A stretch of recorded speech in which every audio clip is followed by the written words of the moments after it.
সিরিজের হতাশা পেছনে ফেলে শ্রীলঙ্কার বিপক্ষে ৩ ম্যাচের ওয়ানডে সিরিজ দিয়ে নতুন করে শুরু করতে চায় সফরকারী বাংলাদেশ। আজ কলম্বোর আর প্রেমাদাসা স্টেডিয়ামে সিরিজের প্রথম ওয়ানডে শুরু হবে বাংলাদেশ সময় বিকেল ৩টায়। শ্রীলঙ্কার বিপক্ষে ওয়ানডে সিরিজ দিয়ে স্থায়ী অধিনায়ক হিসেবে যাত্রা শুরু করবেন মেহেদী হাসান মিরাজ। লঙ্কানদের বিপক্ষে সিরিজের ঠিক আগে ১ বছরের জন্য ওয়ানডে অধিনায়ক হিসেবে নাজমুল হোসেন শান্তর স্থলাভিষিক্ত হয়েছেন মিরাজ। ওয়ানডের আগে ২ ম্যাচের টেস্ট সিরিজ ১-০ ব্যবধানে হারে বাংলাদেশ।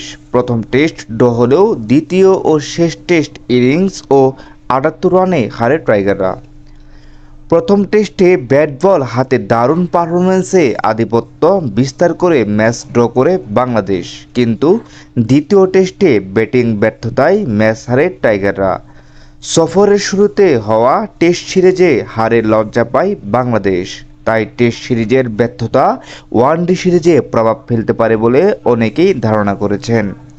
তবে ওয়ানডে সিরিজে ভালো করার ব্যাপারে আশাবাদী বাংলাদেশ অধিনায়ক মিরাজ। তিনি জানান, ওয়ানডে সিরিজে লড়াই হবে। এখন পর্যন্ত শ্রীলঙ্কার বিপক্ষে ৫৭ ম্যাচ খেলে মাত্র ১২টি জিতেছে বাংলাদেশ। ৪৩টিতে হার ও ২টি ম্যাচ বৃষ্টিতে পরিত্যক্ত হয়। তবে দুদলের শেষ ৫ দেখায় বাংলাদেশ ৩টিতে এবং জিতেছে, ২টিতে হেরেছে। ২০২৪ সালের মার্চে সবশেষে ওয়ানডে সিরিজে মুখোমুখি হয়েছিল বাংলাদেশ বনাম শ্রীলঙ্কা। ৩ ম্যাচের সিরিজে ২-১ ব্যবধানে জিতেছিল টাইগাররা।